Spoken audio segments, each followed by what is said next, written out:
పేరు కృష్ణ. నేను 4వ తరగతి చదువుతున్నాను. పరమానందయ్యకు 12 మంది శిష్యులు. ఒకరోజు ఆ శిష్యులందరూ పక్క ఊరికి పోవాల్సి వచ్చింది. తిరుగు ప్రయాణం అయ్యేసరికి చాలా చీకటి పడ్డది. ఆ ప్రయాణంలో ఒక వాగును దాటాల్సి వచ్చింది. శిష్యులందరికీ వాగును చూడగానే భయమయ్యింది. ఎట్లా దాటాలి అని కాలుగాలిన పిల్లుల్లా అటు ఇటు తిరగసాగారు. వారిలో ఒక శిష్యుడు, రేయ్, ఇప్పుడు రాత్రి అయ్యింది కదా, వాగు దినమంతా ప్రవహించి అలసిపోయి ఉంటుంది. అది నిద్రపోయే సమయం చూసి మనం దాటుదామన్నాడు. మరి వాగు నిద్రపోతున్నదో లేదో ఎట్లా తెలుస్తుందిరా అని ఇంకొక శిష్యుడు అన్నాడు. ఓహో, అదెంత పని, నేను చిటికలో కనిపెడతా చూడు అని వాగు దగ్గరికి వెళ్ళాడు. ఒకడు శిష్యుడు పారుతున్న వాగు నిద్రపోతున్నదో లేదో ఆ శిష్యునికి తెలియలేదు. మండుతున్న కట్టెను ఒక దానిని తీసుకొని వాగులో ముంచాడు. సుయ్యమని చప్పుడు వచ్చి కట్టె ఆడిపోయింది. ఆ చప్పుడుకు వారికి భయం వేసింది. వాగుకి ఏం పని మిగిలిందో ఏమో, నిద్రపోలేదు, తెలివితోనే ఉన్నది. ఉరుక్కుంటూ వచ్చి చెప్పాడు, ఒరేయ్, నేను వాతలు పెట్టానని కోపం వచ్చి వాగు నా మీద పగబడుతుందో ఏమో అని భయపడసాగాడు. ఏం కాదురా, మన గురువు ఉండగా మనకేం భయం అన్నాడు ఒక శిష్యుడు. మరికొంతసేపు అయినాక వేరొక శిష్యుడు వాగు నిద్రపోతున్నదో లేదో చూసి వస్తానని వెళ్ళాడు. వాగును చూసి తిరిగి వచ్చాడు. రేయ్, వాగు నిద్రపోతున్నదిరా అన్నాడు ఉత్సాహంగా. ఎట్లా కనిపెట్టావురా అని శిష్యుల్లో ఒకడు అడగగానే అదే కట్టెను పట్టుకొని నీటి అంచున అటు ఇటు తిప్పి ఒక్కసారిగా నీళ్లలో ముంచాను. వాగు కిక్కురమనలేదు అంటే వాగు నిద్రపోతున్నట్లే కదా అన్నాడు.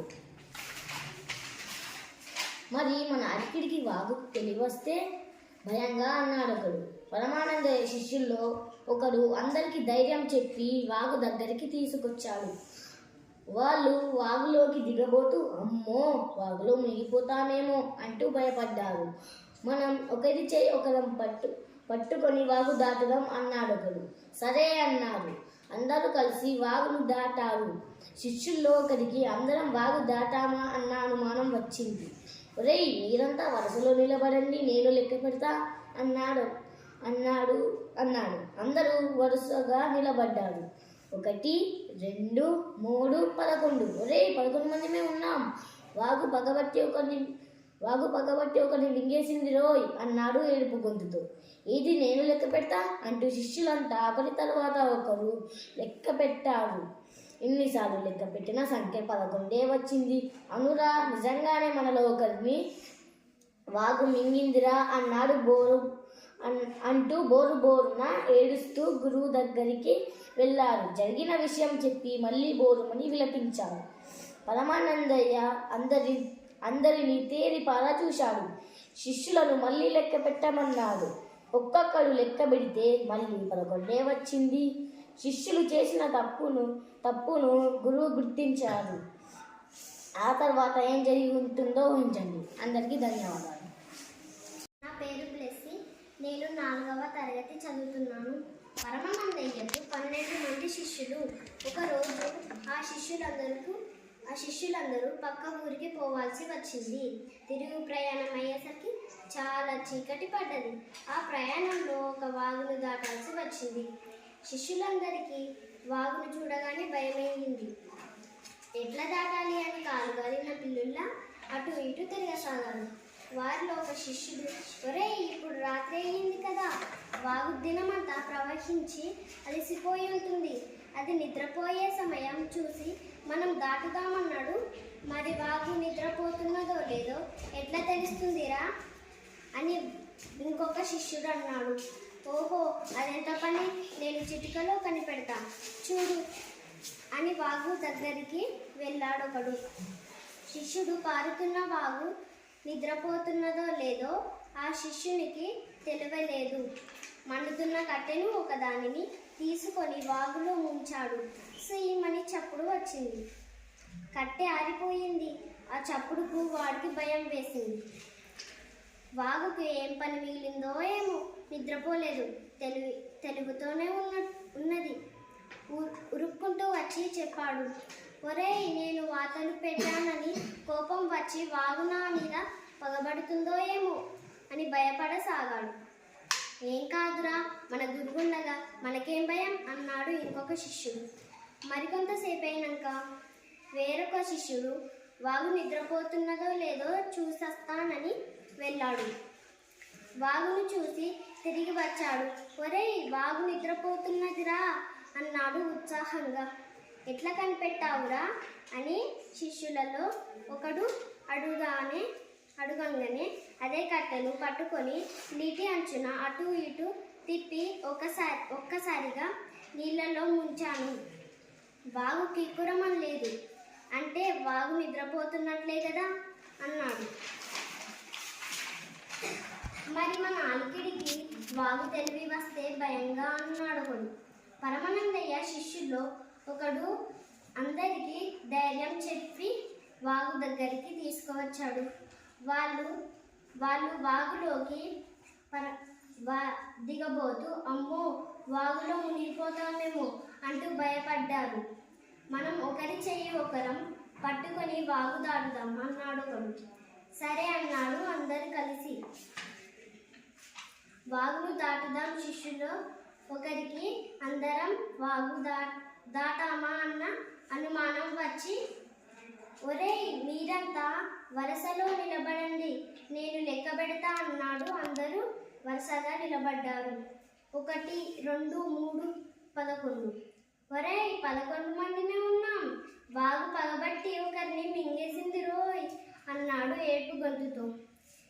ఏది నేను లెక్క పెడతా అంటూ శిష్యులంతా ఒకరి తర్వాత ఒకరు లెక్క పెట్టారు. ఎన్నిసార్లు లెక్క పెట్టిన సంఖ్య 11 వచ్చింది. అవునురా, నిజంగానే మనలో ఒకరిని వాగు మింగింది రోయ్ అంటూ బోరున ఏడుస్తూ గురువు దగ్గరకు వెళ్ళారు. జరిగిన విషయం చెప్పి మళ్ళీ బోరుమని విలిపించారు. పరమానందయ్య అందరినీ తేరిపారా చూశాడు. శిష్యులను మళ్ళీ లెక్క పెట్టమన్నాడు. ఒక్కొక్కడు లెక్క పెడితే మళ్ళీ 11 వచ్చింది.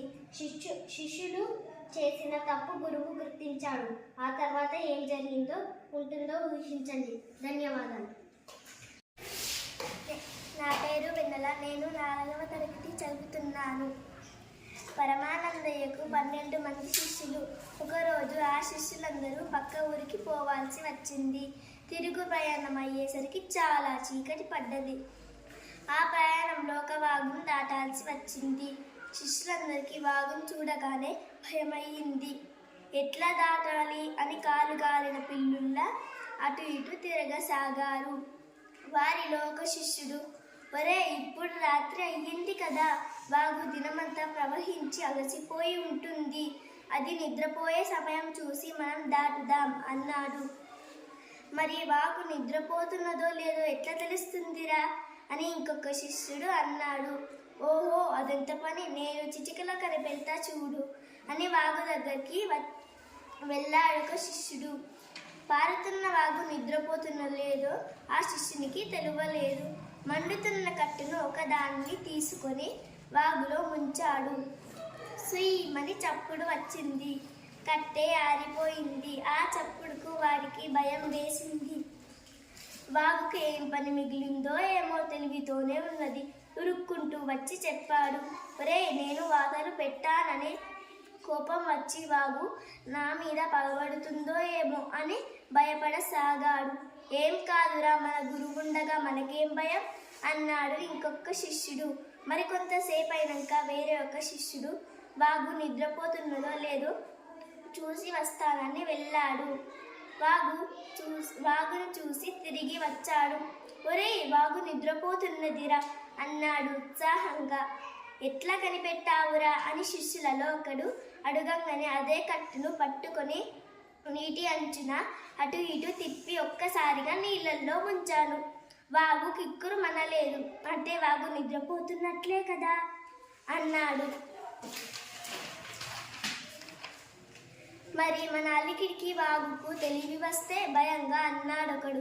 పరమానందయ్య శిష్యుల్లో ఒకడు అందరికీ ధైర్యం చెప్పి వాగు దగ్గరకు తీసుకొచ్చాడు. వాళ్ళు వాగులోకి దిగబోతూ అమ్మో వాగులో మునిగిపోతామేమో అంటూ భయపడ్డారు. మనం ఒకరి చేయి ఒకరం పట్టుకొని వాగు దాటుదాం అన్నాడొకడు. సరే అన్నారు అందరూ కలిసి వాగును దాటారు. శిష్యులలో ఒకరికి అందరం వాగు దాటామా అన్న అనుమానం వచ్చింది. ఒరేయ్, మీరంతా వరుసలో నిలబడండి, నేను లెక్క పెడతా అన్నాడు. అందరూ వరుసగా నిలబడ్డారు. 1, 2, 3, 11. ఒరేయ్ 11 మందిమే ఉన్నాం. వాగు పగబట్టి ఒకరిని మింగేసింది రోయ్ అన్నాడు ఏడుపు గొంతుతో.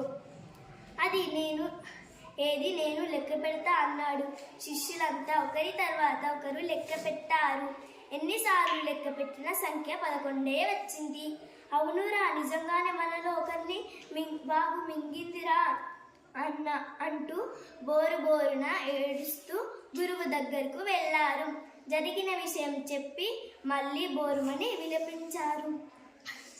పరమానందయ్య అందరినీ తేరిపారా చూశాడు.